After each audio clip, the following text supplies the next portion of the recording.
नमस्कार मित्रों, एनसीटी के 31वां स्थापना दिवस की इस मंच पे उपस्थित एनसीटी के चेयरमैन प्रोफेसर पंकज अरोरा जी, एनईटीएफ के चेयरपर्सन प्रोफेसर अनिल सहस्रबुद्धे जी, यूजीसी के पूर्व चेयरपर्सन प्रोफेसर जगदीश कुमार जी, मंत्रालय के जॉइंट सेक्रेटरी आदरणीय प्राची पांडे जी, एनसीटी के मेंबर सेक्रेटरी आदरणीय अभिलाषा झा मिश्रा जी तथा यहाँ उपस्थित हमारे जामिया मिलिया यूनिवर्सिटी के वाइस चांसलर आदरणीय professor Manzar Asif ji, vice chancellor Ambedkar university professor Anu Singlathar जी,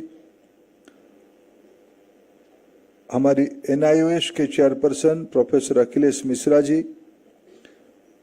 केंद्रीय संस्कृत विश्वविद्यालय समूह के vice chancellor professor Barkhedi ji, NCERT के joint director professor PC Agrawala ji, UGC के सेक्रेटरी आदरणीय मनीष जोशी जी तथा एनसीटी के 3 रीजनल कमेटी के अध्यक्ष प्रोफेसर राठौड़, प्रोफेसर महंतव, प्रोफेसर जाला तथा यहाँ उपस्थित अनेक जाने माने शिक्षाविद, शिक्षक और भाई और बहनों, मीडिया के साथीगण, एनसीटी के बारे में आदरणीय पंकज जी उल्लेख करते हुए इसकी कई सारे लैंडमार्क ईयर आपके सामने उल्लेख कर रहे थे। 1975 की एक कल्पना, तब तक शायद देश में शिक्षा की जो अवस्था हुई होगी तब सोचा गया होगा उन दिनों की लीडरशिप के नेतृत्व में, थॉट लीडरशिप के नेतृत्व में, कि हमारे देश में शिक्षकों की एक स्टैंडर्ड बने, उसकी एक एकीकृत यूनिटरी अप्रोच हो, इसीलिए एनसीटी करके एक इंस्ट्रूमेंट बनाई गई, जिसको लगभग 20 साल के बाद 75 to 95 तक आते आते इसको एक स्टैट्यूटरी बॉडी में कन्वर्ट किया गया। एक विषय को उन्होंने उल्लेख नहीं किया, मैं उनको याद दिला रहा था। जब 2008 में आरटीई 2008 में ही आई, 2008 में आई, यानी 10 से अनवर्ड 10 से 25, ये एक अलग माइलस्टोन एनसीटी के व्यवस्था में जुड़ी। तो इस देश में शिक्षकों की भूमिका को वर्णन करना सूरज के बारे में वर्णन करना जैसे होगा, या चंद्रमा की सौंदर्य को वर्णन करना जैसे होगा। शिक्षकों की आवश्यकता, भूमिका और जिम्मेवारी ऐसे ही कोई फोरम पे चर्चा करना जैसे धृष्टता होगा, ऐसे ही मेरी स्थिति आज ऐसी है। मंच पे बैठे हुए सब देश की जाने माने शिक्षाविद उपस्थित है, आप सब उपस्थित हो। मैं शिक्षक नहीं हूं, मैं विद्यार्थी हूं। अभी भी मैं विद्यार्थी की शोभा में रहना चाहता हूं। और मैं आज सुबह आईआईटी दिल्ली गया था, वहीं से इधर आ रहा हूं। मैं कुछ अनुभव वहां मेरे को आया, मैं आपके सामने शेयर करना चाहता हूं। आज 17 अगस्त है। 15 अगस्त को माननीय प्रधानमंत्री जी ने लाल किले से देश की आने वाले भविष्य की नई रणनीति के बारे में कुछ बिंदु को उल्लेख किए। उन्होंने कहा, 100 साल पहले हम लोग लड़े थे देश की स्वतंत्रता के लिए। अभी 100 साल के बाद, 100 साल पहले कल्पना करिए, 20वीं सदी में 1947 में हमें आजादी मिली। उसकी ठीक 25 साल पहले क्या क्या हो रहा था। 1920 में भारत में नॉन कोऑपरेशन मूवमेंट की आह्वान किया गया, असहयोग आंदोलन शुरू की गई। उसकी 22 साल के बाद 42 में क्विट इंडिया मूवमेंट के बारे में उल्लेख किया गया और 47 आते आते देश को आजादी मिली। इसके अर्थ ये नहीं है कि सिर्फ यही कालखंड में देश की आजादी मिली। और उसमें शिक्षकों की भूमिका क्या थी, शिक्षा की क्या भूमिका थी। उस समय में शिक्षकों और शिक्षा की भूमिका बहुत ही महत्वपूर्ण थी। और उसके पीछे भी अगर हम जाते हैं, भारत में जब जब भी नव जागृति हुई है, रेनेसांस हुई है, या कोई नई परिवर्तन की बात कही गई है, उसकी दो प्रमुख होल्डर रहे। एक विद्यार्थी रहा है और उसको तैयार करने में शिक्षक रहा है। समाज की, देश की, सभ्यता की मूल चरित्र को निर्माण कम से कम इस भूखंड में शिक्षक ही बनाया है, जिसका अनेक गहरा परंपरा है, जिसकी बहुत बड़ा विरासत है। अभी 21वीं सदी में जब हम प्रधानमंत्री जी की इस भाषण को सुनते हैं और पिछले 100 साल को समीक्षा करते हैं, बहुत पुरानी बात को ना जाते हुए भी, आज देश में स्वतंत्रता हमको तो मिली है पिछले 100 साल में, उसके हम और 22 साल के बाद उसकी शताब्दी मनाएंगे। पिछले आज इस बार हमने 79th इंडिपेंडेंस डे मनाया। अभी प्रधानमंत्री जी ने आह्वान किया है कि हमको समृद्ध भारत चाहिए, समृद्धि चाहिए। स्वतंत्रता तो हो ही गया, हमारे हाथ में है, लेकिन हमें अभी समृद्धि चाहिए। जिस प्रकार की ग्लोबल सिचुएशन है, जियो पॉलिटिकल सिचुएशन है, सबको एक विषय में ध्यान आ रहा है, आत्मनिर्भरता की, सेल्फ रिलायंस की, सेल्फ डिपेंडेंस की कोई विकल्प ही नहीं सकता है।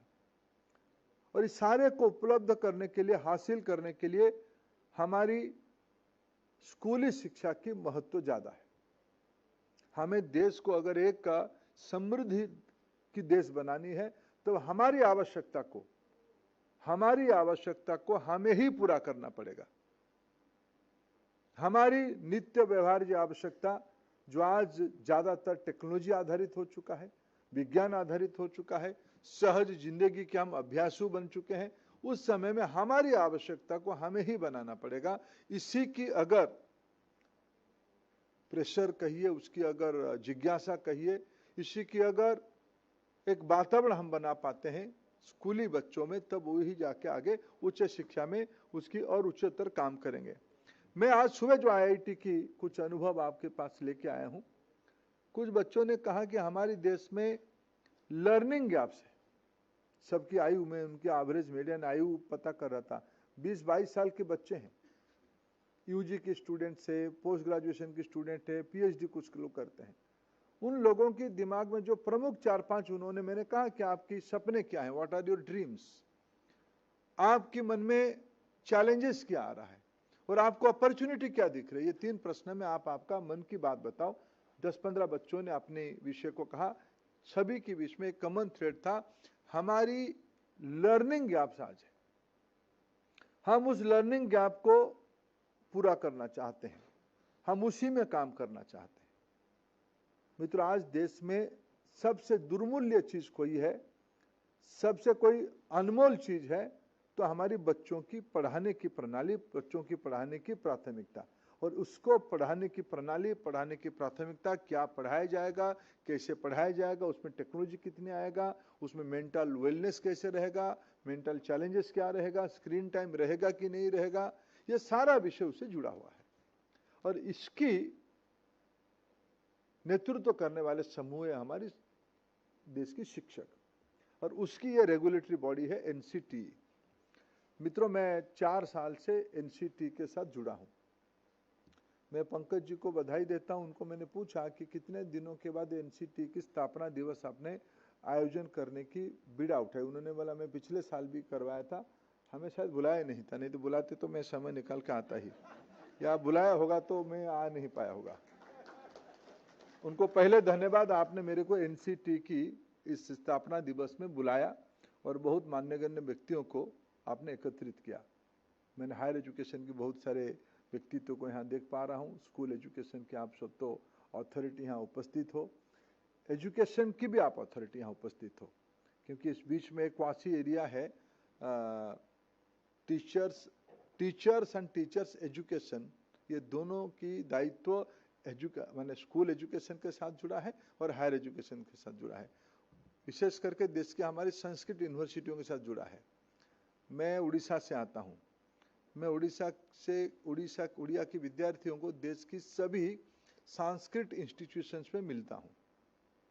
मैं पहले प्रभावित हुआ, शायद हमारे उड़िया बच्चे बहुत सांस्कृतिक विद्वान हैं, इसलिए उनकी रुचि ज़्यादा संस्कृत पढ़ने में। बाद में ध्यान आया तो एजुकेशन ही पढ़ते हैं यहाँ, संस्कृत यूनिवर्सिटी में एजुकेशन ही पढ़ते हैं, क्योंकि ये बीएड एमएड की इक्विवेलेंस वहाँ मिलता है, उनको नौकरी मिलने में आसान होता है। थोड़ा मेरा मन थोड़ा बैठ गया, फाइनली नौकरी तक की संस्कृत का शिक्षा जीविका के लिए है, जिज्ञासा के लिए नहीं है। मित्रों, शिक्षक जिस दिन जीविका तक सीमित रह जाएगा तब इस समाज की विकास नहीं हो पाएगा। इसका अर्थ यह नहीं है कि शिक्षक की सम्मान की जीवन नहीं होनी चाहिए। मैं as a public policy practitioner जब सामाजिक कार्यकर्ता की भूमिका में काम करता हूं, एक्टिविस्ट की जिंदगी जी रहा था, आज प्रशासक की भूमिका में हूं, मैं बहुत स्पष्ट हूं, शिक्षक को सम्मान की जिंदगी उपलब्ध करवानी पड़ेगी।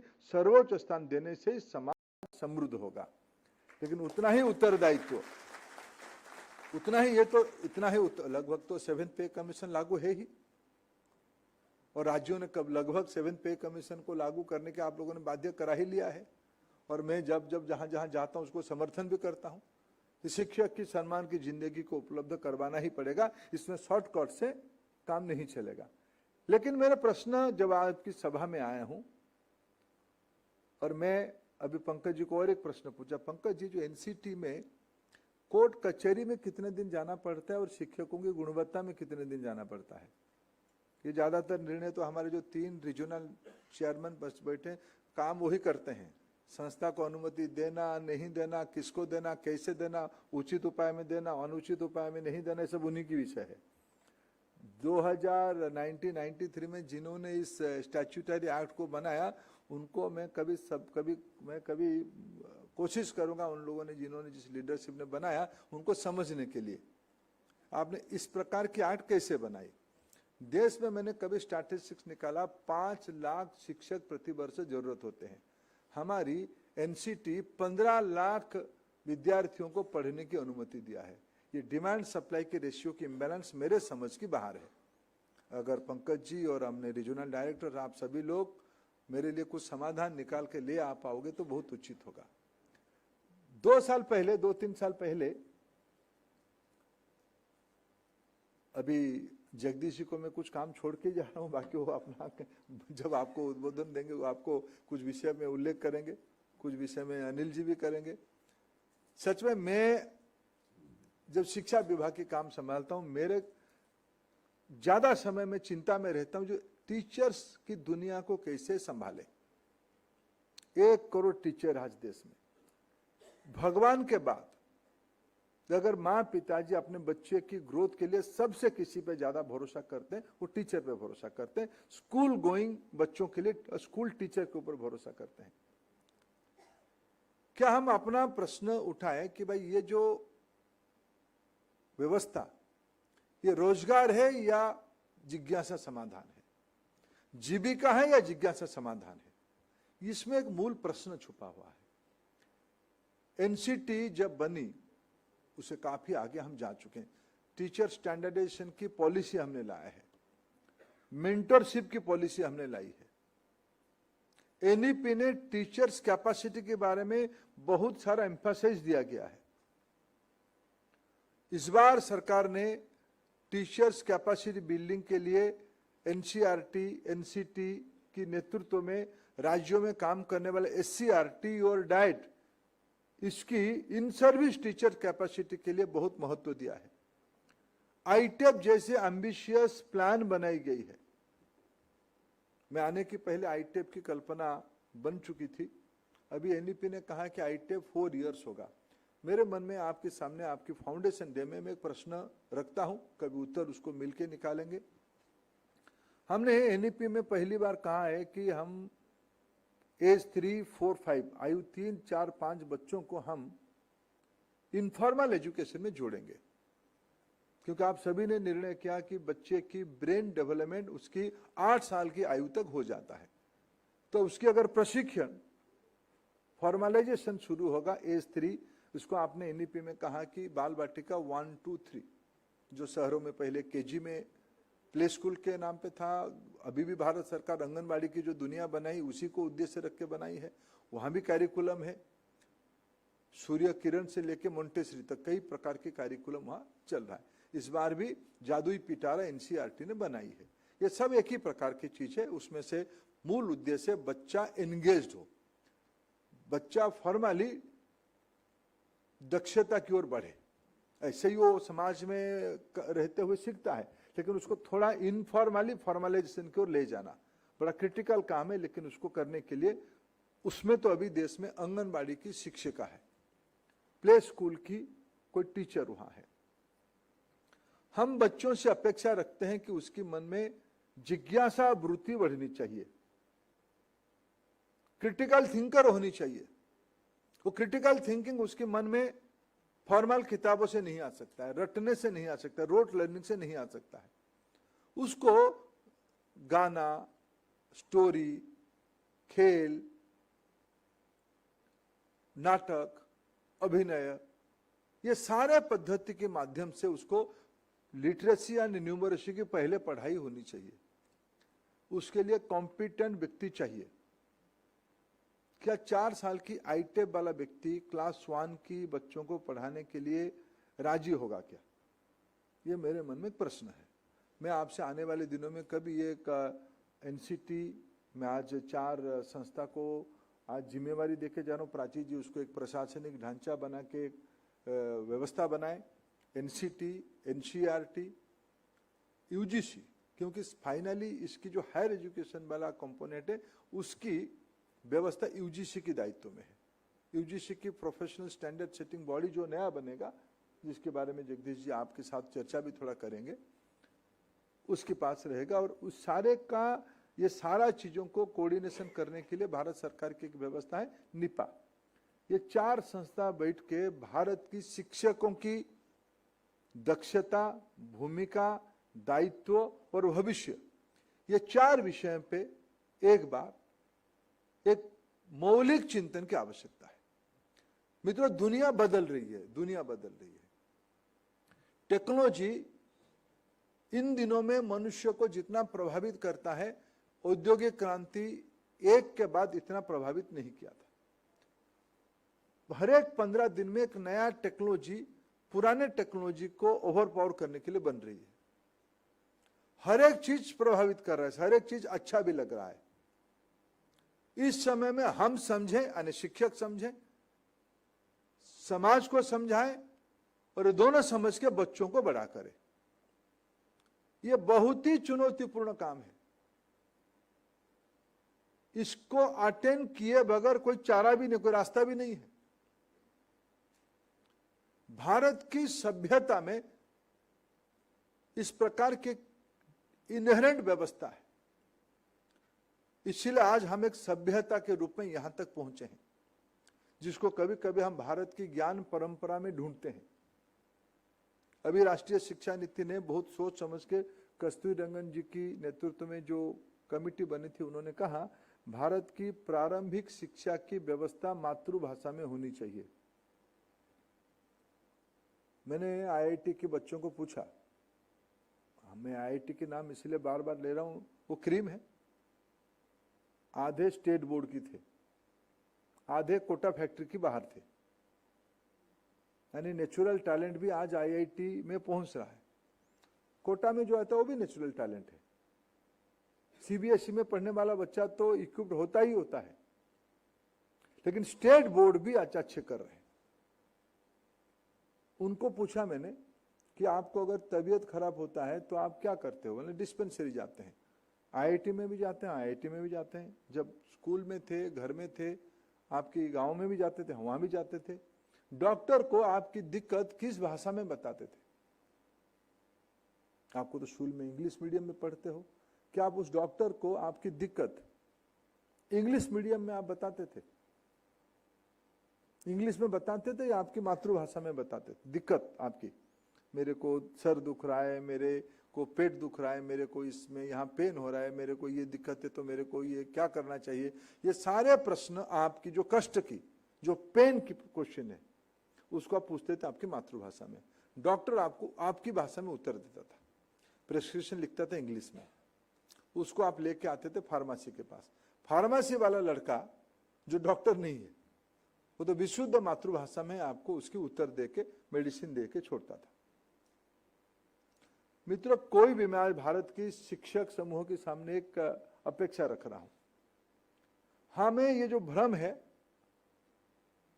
हमारे देश में 1700 सदी की पहले भी विज्ञान था,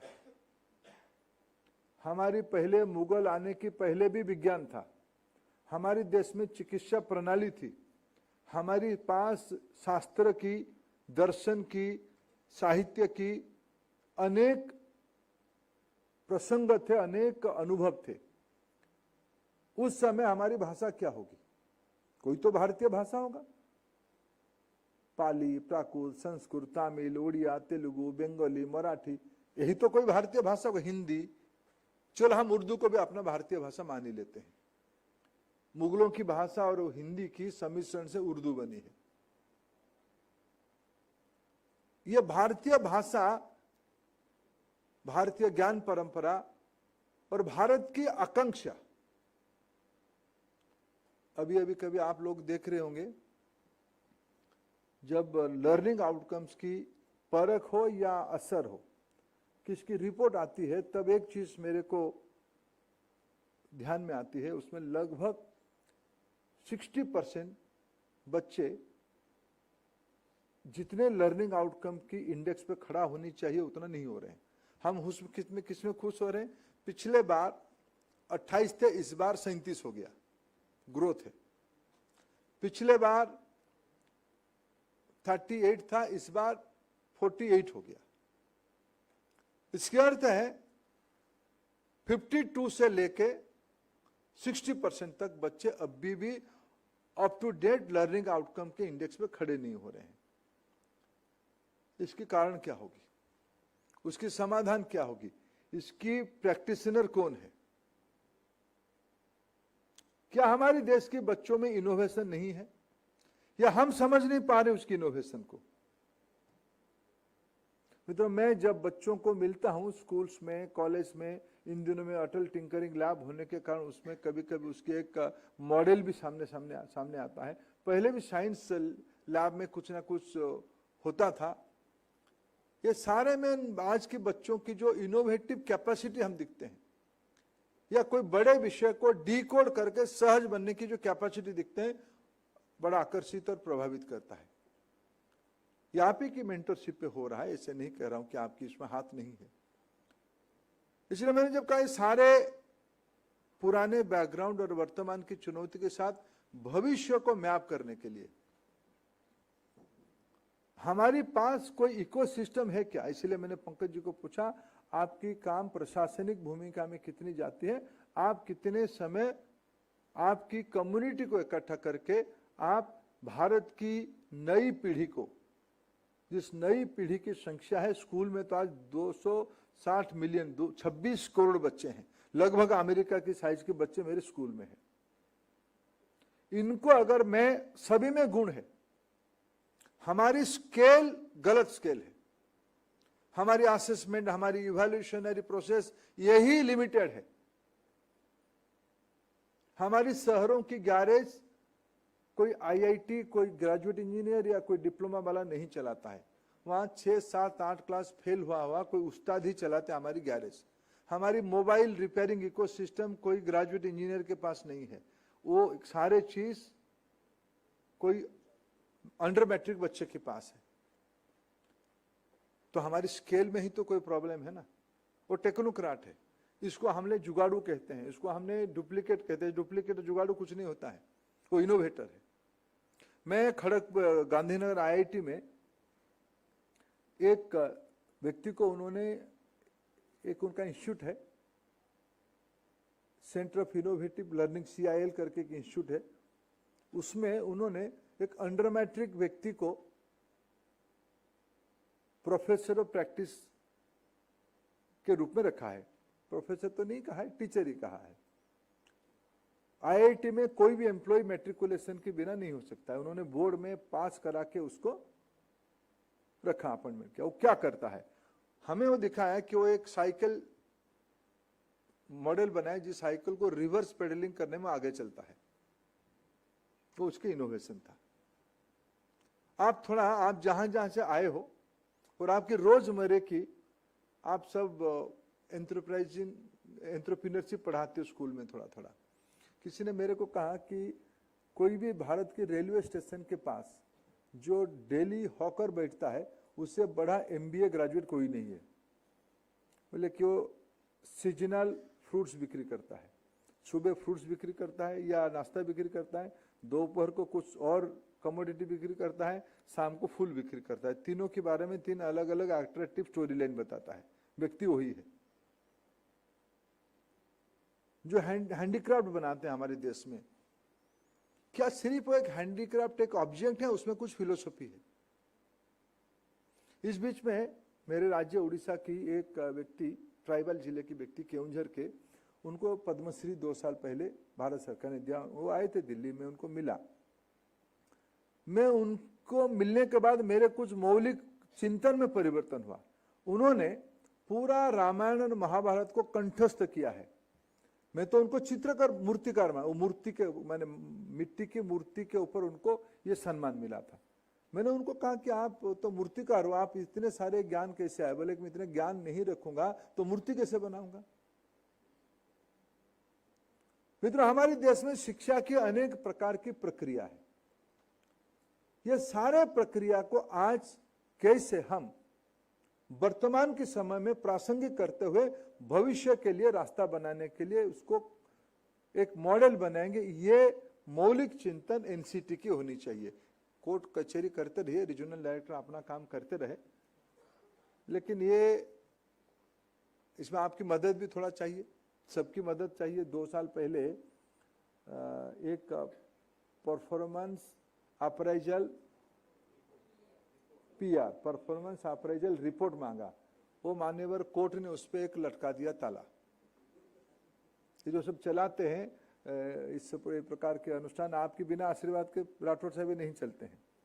मैंने आप व्यक्तिगत नहीं, आपके संस्थानों के प्रत्यक्ष आशीर्वाद से इनको कल बंद करो मैं से नहीं कहूंगा, लेकिन अगर व्यवस्था ने, आप ही लोग ने मिलके आप पार बनाया तो पार को इंप्लीमेंट करो। मित्रों, गुणवत्ता की कोई विकल्प नहीं। क्या हम इस देश में सिर्फ सर्टिफिकेट बांटेंगे, डिग्री बांटेंगे, या योग्यता बढ़ाएंगे, दक्षता बढ़ाएंगे? क्या इस जिस प्रकार की दुनिया बनने जा रहा है, नई प्रकार की अर्थनीति बनने जा रहा है, जिसमें भारत अभी भी एक प्रभावशाली स्थान पे है। आज सर्विस इंडस्ट्री में दुनिया में हमारी स्थान है। मेडिकल साइंस में भारतीय डॉक्टरों की अपना स्थान और वर्चस्व है। अभी कल्पना करिए, जिस दिन हमारा ये तो 30-40% लर्निंग आउटकम में अच्छा करने वाले इस व्यवस्था का है, जिस दिन हमारी लर्निंग आउटकम 70-80% तक परफेक्ट हो जाएगा, हम ओलंपिक की मेडल भी जीतेंगे, हम ग्लोबल प्रॉब्लम की सॉल्यूशन भी निकालेंगे, हम अच्छे न्याय व्यवस्था भी बनाएंगे, हम एक अच्छे शिक्षा व्यवस्था भी बनाएंगे, विज्ञान में हमारी दक्षता होगा, अर्थनीति में हमारे नेतृत्व रहेगा, तब हम दुनिया की कल्पना कर पाएंगे, दुनिया की कल्याण कर पाएंगे। हमने जब कहा है कि हम वसुधैव कुटुंबकम की विश्वासी लोग हैं, विश्व भाईचारा के हम लोग विश्व बंधु की हम कल्पना रखते हैं। हमने हमारी सभ्यता में कभी हम लोगों ने आइसोलेशन में नहीं सोचा है, मेरे को ये दोगे तो मैं ये करूंगा, नहीं तो तारीफ लगा दूंगा। ऐसे सोचने वाले लोग हम नहीं है। कोरोना के समय में हमने 100 से ज्यादा देशों को हमने वैक्सीन बना के मुफ्त में भेजा, हमने नहीं शर्त लगाया। मैं कभी उन दिनों में कुवैत गया था, कुवैत की वहां का राजा का निधन हो गया, नया राजा बैठे, मैं भारत सरकार की ओर से उनको प्रधानमंत्री जी की स्वागत पत्र लेके गया था। वो स्वागत पत्र वगैरह पीछे रह के मेरे को पहले 15 मिनट प्रशंसा की, अगर भारत कोरोना में हमारे पास डॉक्टर, नर्स और मेडिसिन नहीं भेजता तो आज कुवैत ना रहता। यह भारत की दायित्व है। प्रधानमंत्री नरेंद्र मोदी जी ने कहा है कि हमें विश्व की गरीबों की चिंता करनी है, ग्लोबल साउथ हमारा रिस्पॉन्सिबिलिटी है। ग्लोबल साउथ के पास इतने बड़े शिक्षक समूह नहीं है।